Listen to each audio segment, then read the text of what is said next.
ଦେଖନ୍ତୁ ମୁଁ ବର୍ତ୍ତମାନ ଅଛି କଳାହାଣ୍ଡି ଜିଲ୍ଲା ଥୁଆମୁଲ ରାମପୁର ବ୍ଲକ କସାବରା ଗ୍ରାମଠାରେ।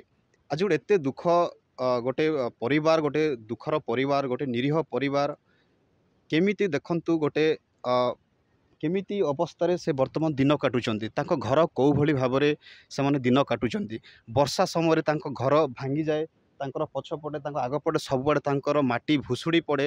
ତ କେଉଁ ଅବସ୍ଥାରେ ଅଛନ୍ତି ଆସନ୍ତୁ ତାଙ୍କଠୁ ପ୍ରତିକ୍ରିୟା ନେବା। ଆମର ଏ ବର୍ଷା ଦିନରେ ଖୁବ୍ ଅସୁବିଧା ହେଉଛି ରହିବା ପାଇଁ। ସବୁ ଏ ଛାତ ଗଲି ଯାଉଛି, ଇଆଡ଼େ ଯେନ୍ ଜରି ଲଗେଇଛୁ ଇଆଡ଼େ ଝିଞ୍ଜା ବାଜି କରି କେତେବେଳେ ଭୁଷଲି ଯିବା ସେଟା ଆମେ ଜାଣି ନାଇଁ ପାରୁ। ପଲିଥିନ୍ ଦେଇକି ହଁ ଘରକୁ ରଖିଛି, ରଖିଛନ୍ତି। ସେଟା ଆପଣ ଘର ଆପ୍ଲାଏ କରୁଛନ୍ତି? ଆପ୍ଲାଏ କରିଥିଲି ଗତ ଏଇରେ, ତ ସେତିକି ଟାଇମ୍ରେ କଟିଗଲା ବୋଲିକରି କହିଲେ। ଆଉ ଏବେ ନୂଆ ଥରେ ଆପ୍ଲାଏ କରିଛି, ସେଠାରେ ଲିଷ୍ଟ ଅଛି।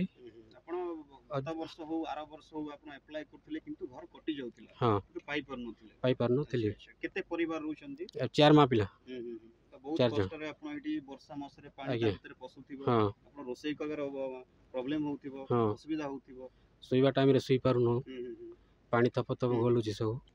ତ ଶୁଣୁଥିଲେ ପ୍ରତିକ୍ରିୟା ସେ ଭାଇଙ୍କଠୁ। ସେମାନେ ବର୍ଷା ମାସରେ ବହୁତ ଅବସ୍ଥା ତାଙ୍କର ଦିନ କାଟୁଛନ୍ତି, ରୋଷେଇ କରିବାରେ ପ୍ରୋବ୍ଲେମ୍ ହୁଏ, ପିଲାମାନେ ପାଠ ପଢ଼ିବାରେ ସମସ୍ୟା, ତା ଭିତରେ ପାଣି ଥାଏ। ତ ଏଠି ରହିବା ବହୁତ କଷ୍ଟକର। ମୁଁ କ୍ୟାମେରାମ୍ୟାନ୍ ଭାଇକୁ କହିବି, ଦେଖନ୍ତୁ କେଉଁ ଟାଇପ୍ର ପଲିଥିନ୍ ବର୍ତ୍ତମାନ ତା ଉପରେ ଘୋଡ଼ା ହେଇଛି।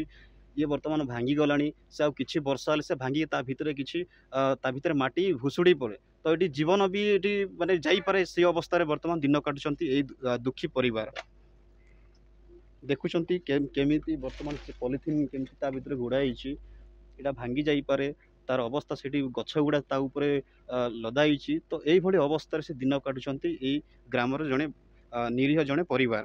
ତ କଳାହାଣ୍ଡିରୁ ପ୍ରଶାନ୍ତଙ୍କ ରିପୋର୍ଟ, SGTV ଓଡ଼ିଆ।